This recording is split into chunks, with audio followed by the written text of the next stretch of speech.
की सांस कैसे ले सकती है। तुम खुदा के महबूब को बेकरार करते हो, फिर अल्लाह तुम्हें बेकरार करता है। बेशक नींद की गोलियां खाकर भी तुम्हें चैन की नींद नहीं, इसलिए कि तुमने गुंबदे खजरा में खुदा के महबूब को बेचैन किया, हुजूर को बेकरार किया। अल्लाह अकबर। कौन सा गुनाह नहीं करते। आज कहते हो मैं बिस्तर पर तड़पता हूं, क्यों? हमारे करतूत। गौर करो, अपने अमाल का एहतिसाब करो। आज तो हर आदमी अपने आप को वली से कम समझने को तैयार नहीं है। जी। अगर अल्लाह का इनाम हो तो समझते हैं कि हमारे अमाल की वजह से बंदे अपने अमाल की औकात और हैसियत क्या है। जिस कौम को वुजू और गुस्ल का तरीका याद ना हो, उसके अमाल की हैसियत क्या है। जी। ये तो अल्लाह का करम है, ये तो अल्लाह का एहसान है कि उसने तुम्हारे भी और हमारे भी ऐबों पे पर्दे डाल रखे हैं। बेशक सच्ची बात तो ईमान लगती अगर वो तुम्हारे और मेरे ऐबों पे पर्दे न डालता। मैं इन अल्लाह वालों की बात नहीं कर रहा हूं, तुम्हारी और मेरी कर रहा हूं। अगर वो आपके और मेरे ऐबों पे पर्दे न डालता तो ना आप यहां बैठने के काबिल होते, ना मैं यहां बैठने के काबिल। उसका कितना बड़ा एहसान है। तो आज अगर बेटियों को रिश्ते नहीं आ रहे हैं, हमने हुजूर को रंजीदा किया, अल्लाह हमें रंजीदा कर रहा। हमने हुजूर को अज़ियत दी, इसलिए तड़प रहे हो। रोजी के मामले में क्यों परेशान हो, रोजी के मामले में क्यों तड़प रहे हो, हुजूर को अज़ियत दे रहे हो। कौन से गुनाह जो नहीं करते। जिना को तो आज गुनाह समझा ही नहीं जाता, फैशन बना दिया गया। जिना को इश्क का नाम दे दिया गया, जिना को मोहब्बत का नाम दे दिया गया। लेकिन अल्लाह उन कानों तक की आवाज पहुंचाए। अगर हदीस में ये बात ना आती तो शायद मैं कहने की हिम्मत नहीं करता कि पूरी उम्मत को जितना अजाब दिया जाएगा। जी। पूरी उम्मत को जितना अजाब दिया जाएगा, उसका निस्फ अजाब शादीशुदा जानियों को दिया जाए। यानी पूरी उम्मत को जितना अजाब, उस उम्मत के बराबर आधा अजाब। यानी सबको अलग अलग जो अजाब होगा, उन सब का अजाब अगर जमा किया जाए तो जैसे एक सिर्फ समझाने के लिए मिसाल के तौर पे 100 रुपए 10 लोगों को दे दिया गया, तब 10 लोगों के 100 रुपए को जमा करें तो कितना हो गया? 1000। अब 1000 का निस्फ अगर किसी को दिया जाए तो कितना बड़ा है? अल्लाह अकबर। बिला तमसील सिर्फ समझाने के लिए, जानियों को जो शादीशुदा होकर जिना करते थे, पूरी उम्मत का निस्फ अजाब उन शादीशुदा जानियों को दिया जाए। अल्लाह। गौर करें, एक गुनाह की सजा अगर अल्लाह किसी इंसान के एक गुनाह की सजा दुनिया के तमाम इंसानों पे डाल दे तो दुनिया के सारे इंसान मिलकर भी एक इंसान के गुनाह की सजा को बर्दाश्त नहीं कर सकते। उम्मत का निस्फ अज़ाब जिन लोगों के वजूद पे डाला जाएगा, उनकी हालत क्या होगी? अल्लाह अकबर। वो जहन्नम जिसमें पहाड़ भी पिघल पिघल जाएंगे, उसकी आग को जिसमें पहाड़ पिघल जाएंगे, वो आग जहन्नमियों के जिना के आज़ा पर दहकाई जाएगी, उनकी शर्म की जगह पे दहकाई जाएगी। जरा सोचे तो सही, 2-3 मिनट की लज्जत, 2-3 मिनट की लज्जत, 2-3 मिनट का ऐश, चंद लम्हों की लज्जत, अल्लाह अकबर। और फिर हमेशा की जिल्लत। और मेरी कौम के जवानों को फैशन के नाम पर उसी तरफ डाला जा रहा है, उसी तरफ जब ढाला जा रहा है। कल का जवान जिना के नाम से भी कांपता था। मैं जानता हूं अपने बचपने की वो दास्तानें कि नौजवान लोग कहते थे हम सारी शरारतें कर सकते हैं, लेकिन जिना की तरफ जाने की हिम्मत न हुई। ये हमारे बचपन तक जवानों की बातें हमने सुनी थी, हर मस्ती करेंगे, हर शरारत करेंगे, लेकिन बदी की तरफ नहीं जाएंगे। मगर अफसोस, आज हम कितना दुखी दिन देख रहे हैं, कितने कर्ब से गुजर रहे हैं, कितनी असियत से गुजर रहे हैं। हैं। कौन सी हुकूमतें आई, कौन सी चली गई, इस पर हमें उतना दुख नहीं है, इसलिए कि हुकूमतों का आना जाना ये तो मौसम की तरह बदलता रहता है। लेकिन कौम के जवानों के बिगड़ने का दुखड़ा हम किसको जाकर के सुनाएं? हुकूमतें तो चंद सालों में बदलती है, लेकिन जब कौम का एक जवान बिगड़ जाता है तो 3 पुश्तों तक इस्लाह की उम्मीद नहीं की जा सकती। जिस कौम के 16-16, 17-17 साल की उम्र के लड़के जिना में डूब जाएं, उस कौम का मुस्तकबिल क्या होगा, उस कौम की कैफियत क्या होगी?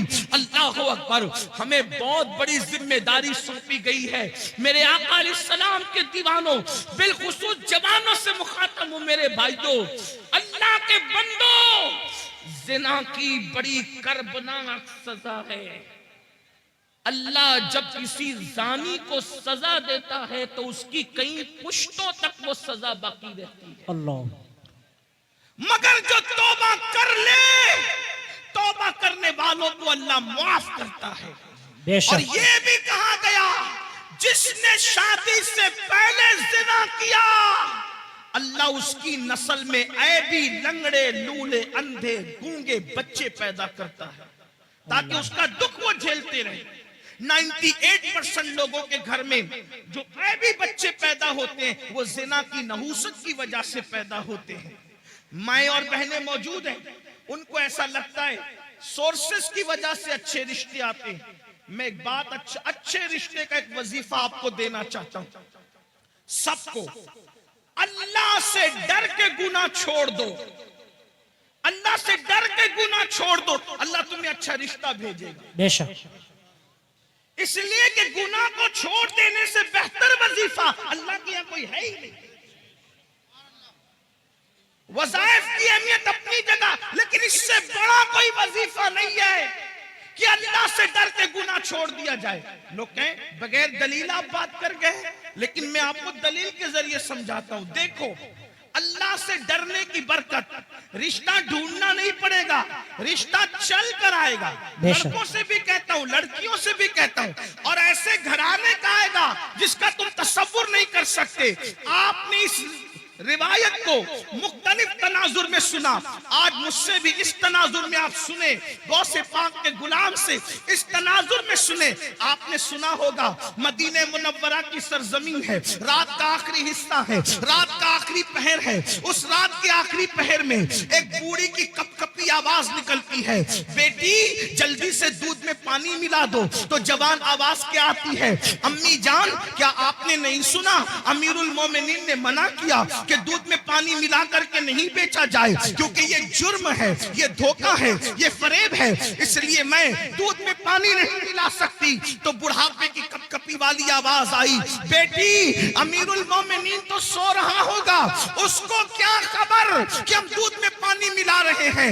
मगर जवान बेटी का जवाब था, अम्मी अमीर तो सो रहा है, मगर अल्लाह तो हमें देख रहा है। जब अल्लाह देख रहा है, अमीर के खौफ से दूध में पानी नहीं मिलाते, और अल्लाह देख रहा है हम दूध में पानी मिला दे, ये कैसे हो सकता है? देखो, उस लड़की, अभी उसको रिश्ता नहीं आया था, मगर उसके दिल में अल्लाह का खौफ था, अल्लाह की खशियत थी, खुदा का करना। अमीरुल मोमिनीन, गैजुल मुनाफिकीन, इमामुल मुजाहिदीन, जानशीन रसूल सैयदना उमर इब्न खत्ताब रात की तारीकी में मदीने की गलियों में घूम रहे थे ताकि रियाया का हाल देखे। जैसे ही कानों में आवाज टकराई, खुश हो गए कि मेरी रियाया में ऐसी बच्चियां भी मौजूद हैं जो रात की तारीकी में भी अल्लाह से डरती है।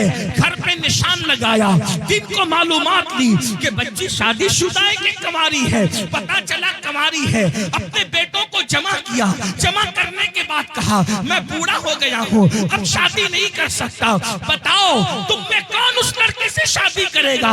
एक बेटे ने कहा, मैं करूंगा। अल्लाह अकबर, अल्लाह अकबर।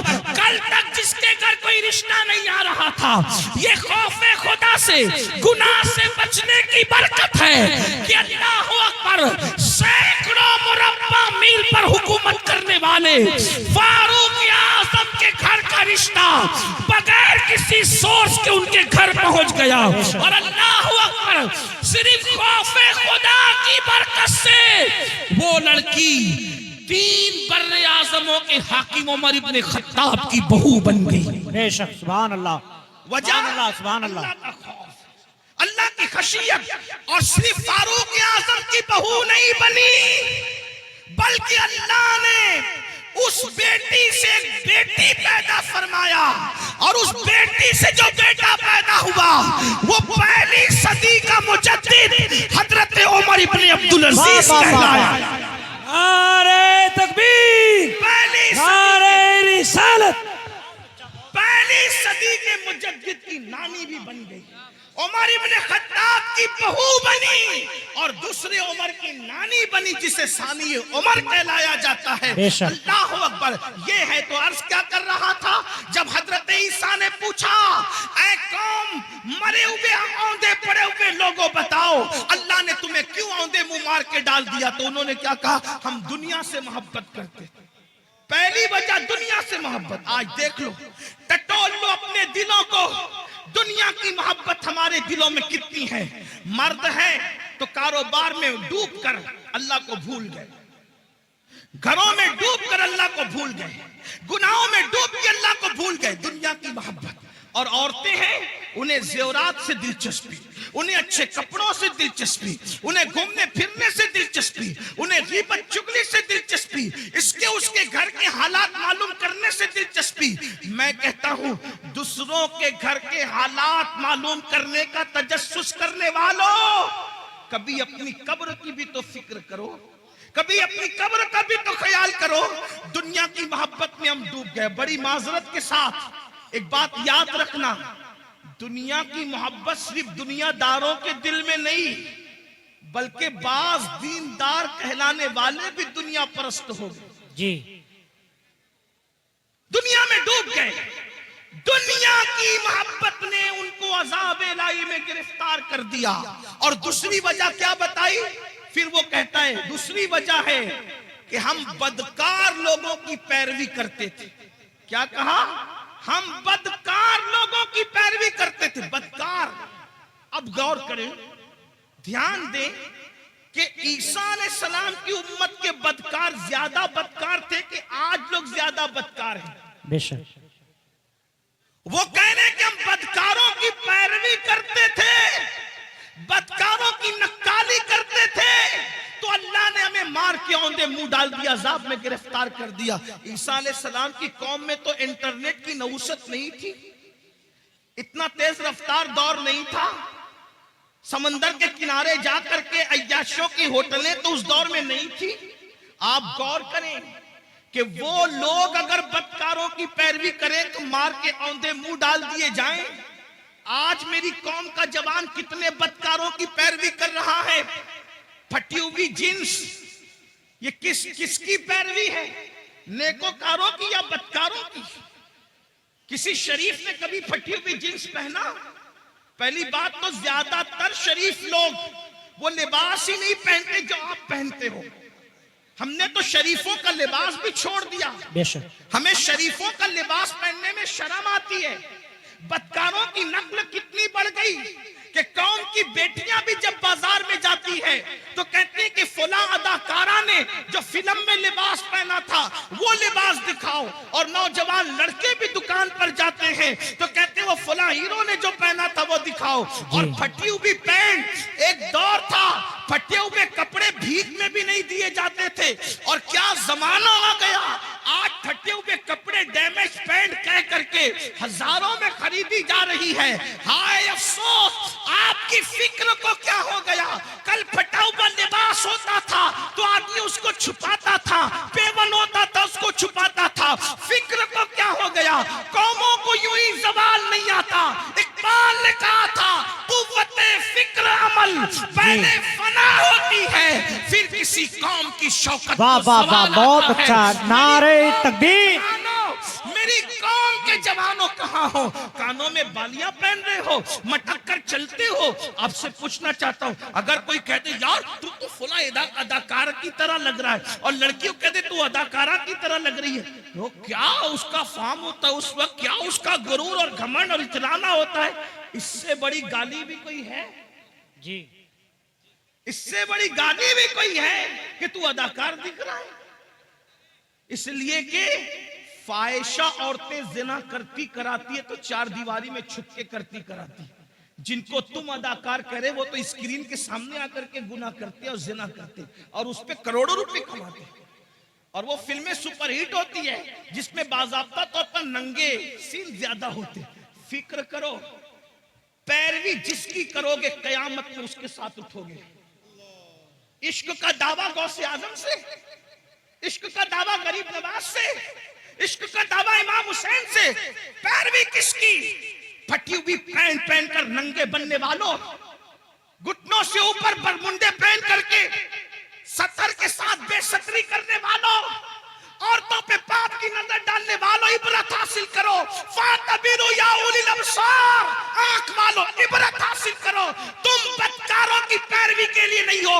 नादान बदकार की पैरवी वो करे जिसके यहाँ सिद्दीक अकबर जैसा कायद न हो, फारूक आजम जैसा कायद न हो, उस्मान गनी जैसा कायद न हो, मौला अली जैसा कायद न हो, इमाम हसन जैसा कायद न हो, इमाम हुसैन जैसा कायद न हो, गौसे आजम जैसा कायद न हो, तारिक बिन जियाद जैसा कायद न हो, अल्लाहु अकबर सलाउद्दीन अय्यूबी जैसा कायद न हो।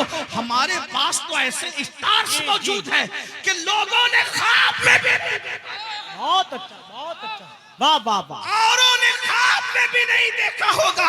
खुदा ने वो हमें मुक्तदा अता फरमाए। जाओ ढूंढ लो सारे मज़ाहिब की तारीख को, है किसी मजहब में कुम बिस्मिल्लाह कहकर मुर्दे को हाय हाय, वाह वाह वाह वाह, बहुत अच्छा, वाह वाह वाह। लाओ किसी मजहब में। लोगों के यहाँ मारने वाले तो मिलेंगे, लेकिन जिलाने वाला अगर कोई है तो वो मजहब इस्लाम। वाह वाह वाह वाह, सुभान अल्लाह सुभान अल्लाह। और ऐसा जिंदा करने वाला कि मुर्दे को भी कुंभे जिंदा कहकर जिंदा करता है और अल्लाह के दीन को भी नई जिंदगी। बेशक, सुभान अल्लाह सुभान अल्लाह। इसीलिए हम उनको मुहियुद्दीन कहते हैं जी। गौसे पाक को सिर्फ 11वीं में समेटने की साजिश हो रही है। गौस पाक सिर्फ 11वीं में सिमटने वाली हस्ती नहीं है जी। ईसाने सवाब की एक शक्ल है 11वीं, लेकिन गौसे आजम की शान ये है कि बरेली का कलंदर कहता है जी। शुक्र के जोश वाह, वाह। में जो है वो तुझे क्या जाने।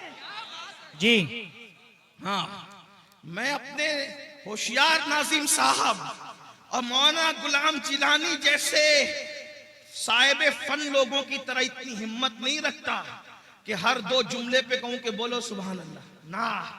अब तो तुम्हारे इश्क का इम्तिहान है कि गौस पाक के नाम पर बरेली की कलंदर की जबान से कही हुई बात पे चुप रहते हो या बोलते हो। जब हम आला हजरत का शेर पूरे हिंदुस्तान में पढ़ते हैं, जब हम आला हजरत का शेर पूरे हिंदुस्तान में पढ़ते लोग चुप रहते, तो हम कहते अगर यूपी में पढ़ते लोग चुप ना रहते। जी हाँ, लेकिन सदुल्ला फाजिल के पड़ोस में रहने वाले भी अगर शेर ना समझे तो जी। फिर इस पर मुझे अफसोस। वाह वाह वाह। और कहता हूं कि न समझोगे तो भी कोई बात नहीं है, क्योंकि शेर किसका है? नात कहना बल्कि शेर कहना शहरयार अपनी जगह, शेर कहना शहरयार अपनी जगह, नात कहने को अहमद रजा चाहिए। वाह वाह वाह वाह, सुभान अल्लाह सुभान अल्लाह। और हमारे मुर्शिद खाना मारेरा मुतारा की आवाज आई है कि मीनारे कसरे रजा तो बुलंद काफी है, तुम उसके पहले ही जीने पे चढ़ के दिखला दो। फतावा रज़विया तो एक करामत है, खुदा के बख्शिशी पर। बहुत अच्छा, नारे तकबीर, नारे रिसाला, उलमा अहले सुन्नत हजरत अल्लामा सैयद अमीनुल कादरी साहिब किबला, जश्न गौसुल वरा, नारे तकबीर। बहुत अच्छा, सुभान अल्लाह सुभान अल्लाह। क्या करे, शुक्र के जोश में जो है वो तुझे क्या जाने। जी वो तुझे क्या शुक्र किसको कहते हैं? विलायत की एक मंजिल है। अब आपकी तवज्जो है, विलायत की एक मंजिल है कि वली जब अल्लाह की मोहब्बत में उरूज पाता है तो उसकी अक्ल खत्म हो जाती, वो अपने आप से भी गाफिल हो जाता है। उसको कहते हैं ये शुक्र में चला गया। जी वली होकर इश्क इलाही के दरिया में गौता जन है, उसके बारे में बरेली का कलंदर कह रहा है कि वो तुझे क्या जाने। तवज्जो है आपकी, तवज्जो है आपकी। जो शुक्र की मंजिल पे पहुंच चुका वली, वो तुझे क्या जाने। जब वली हो करके शुक्र की मंजिल पे पहुंचकर मेरे इमाम कह रहे वो तुझे क्या जाने, तो जिनको वुजू के भी फराइज याद ना हो वो गौ से पाक की अजमत क्या जाने। वाह वाह वाह वाह वाह। जिन्हें नमाज के वाजिबात भी पता ना वो गौस पाक को क्या जाने। तो काफिर गौस पाक को कौन जानता? अमीनुल कादरी, मौलाना गुलाम जिलानी, हबीबी जो बैठे हुए, या फिर ये नाजिम साहब, ये नाथ साहब या आसिफ साहब, कौन जानता है? कना अगर गौस पाक की अजमत पूछनी है तो हमा शुमा से न पूछो, क्योंकि शुक्र वाला उनको नहीं जानता। तो जानने वाला कौन है? तो कहते हैं शुक्र के जोश में जो है वो तुझे क्या जाने। खिज्र के होश से पूछे कोई रुतबा अगर मेरे गौस की शान पूछना है तो जाओ और हजरत सैयदना खिज्र से पूछो कि अजमत गौस से आज़म। बेशक। वाह वाह वाह वाह। नारे तकबीर, नारे रिसालत। बहुत अच्छा। जिंदाबाद जिंदाबाद जिंदाबाद जिंदाबाद जिंदाबाद। बहुत अच्छा।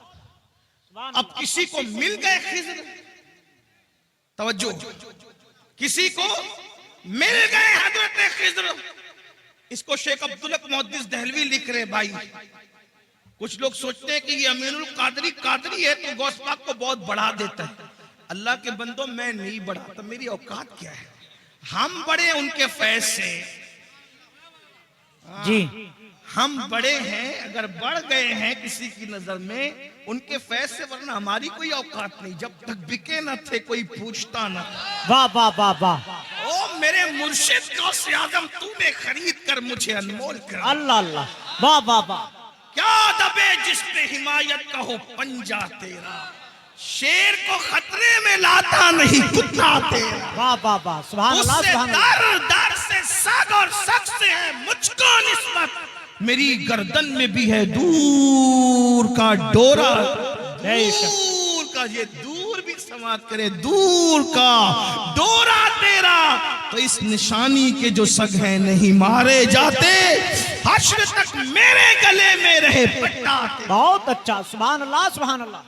और लोग बातें करते हैं ऐसे थे वैसे थे, मौलाना अहमद रजा को क्या आता था, तो वो कहते हैं कि कह लो जो कहना है, जबान तुम्हारी है। क्या मजे की बात कहते, कहते मुझको रुसवा भी अगर कोई कहेगा तो यूं ही कर लो रुसवा जी भर के, लेकिन किसके नाम से रुसवा करोगे?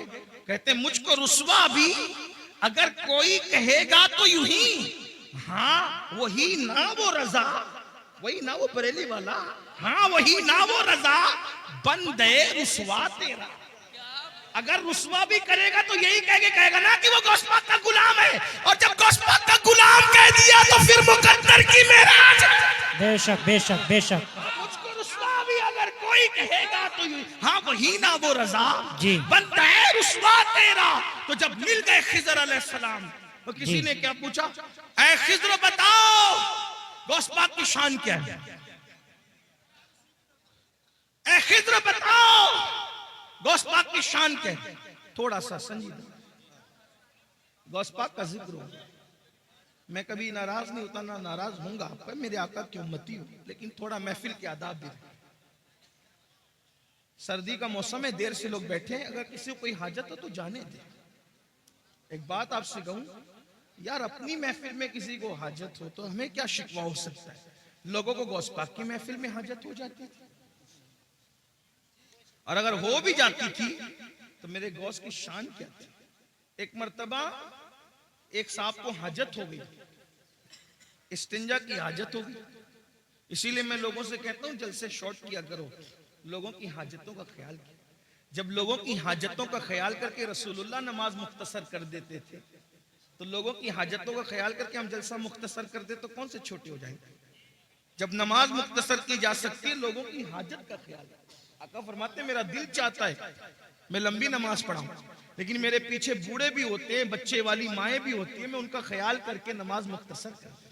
हाय हाय, हाँ तो जरा मैं भी लेकिन वो ख्याल करते हुए सर्दी के मौसम से तकरीर भी मुख्तसर ही कर रहा हूं, जितनी मुख्तसर हो सकती। तवज्जो है आपकी। एक साहब को हाजत हो गई, इस्तिंजा की हाजत हो गई और बिल्कुल आगे बैठे। कुछ लोगों को आगे बैठने का शौक होता है, आगे बैठे, इसलिए कि ये शौक भी पहले बड़ा पुराना है, आगे बैठे। हाँ, सहाबा किराम भी आगे बैठने की कोशिश करते थे हुजूर के कदमों में जी। गौसे पाक के गुलाम भी आगे बैठने की कोशिश करते थे। सबके अपने अपने अंदाज होते। कुछ ऐसे भी मेरे भाई होंगे जो इंटरनेट पे बैठ के घर में तकिए के साथ लेट कर सुन रहे होंगे, उन्हें सुनने का सवाब तो मिलेगा, लेकिन महफिल की जो बरकत है, मैं ये नहीं कह रहा इंटरनेट पे ना सुना करो, लेकिन महफिल की जो बरकत है, जहाँ 40 मोमिन जमा हो जाए उनमें एक अल्लाह का वली होता है। बेशक। हाँ, तो तकिया लगाने में यहाँ का लुत्फ कहाँ आएगा, इसलिए कि यहाँ कई औलिया खुद मौजूद होंगे इंशाअल्लाह। सोचे तो सही, 40 में एक वली होता है, हजारों में कितने वली होंगे। और किसी की नजर हम पे पड़ गई तो फिर हमारे तो वारे न्यारे हो जाए इंशाअल्लाह, मुकद्दर समझ जाएगा। क्योंकि निगाहे वली में वो तासीर देखी, बदलती हजारों की तकदीर देखी। अल्लाह अकबर। तो अर्ज ये कर रहा था, एक साहब को हाजत हो गई, गौस पाक अब बिल्कुल बैठे आगे, और मजमा कितना 70,000। गौस पाक की महफिल में लोग आते थे 70,000।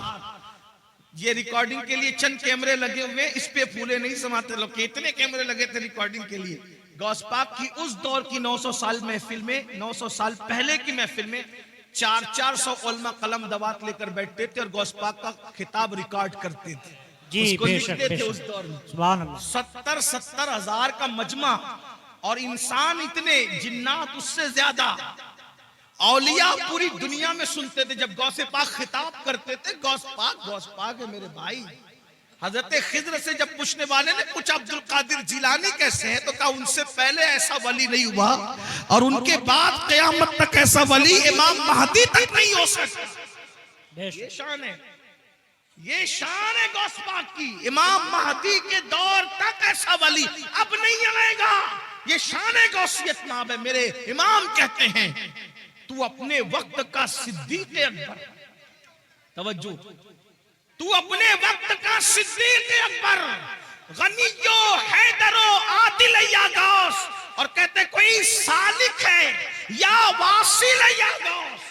सालिक और वासिल का मतलब, सालिक उसको कहते हैं जो विलायत के रास्ते पे अभी चल रहा हो, मंजिलें तय कर रहा हो, और वासिल उसको कहते हैं जो विलायत की मंजिल पर पहुंच गया हो।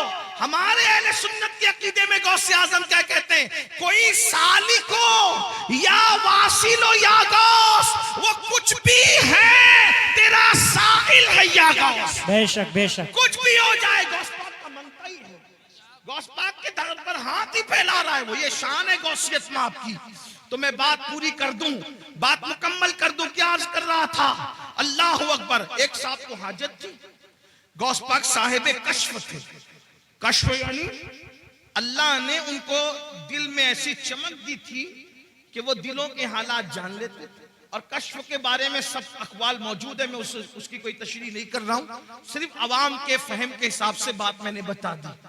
तो जब देखा कि उनको इस्तिंजा की हाजत है, अपनी चादर उन पर डाल दी, चादर उठाकर उन पर डाल दी। जब अपनी चादर उन पर डाली तो वो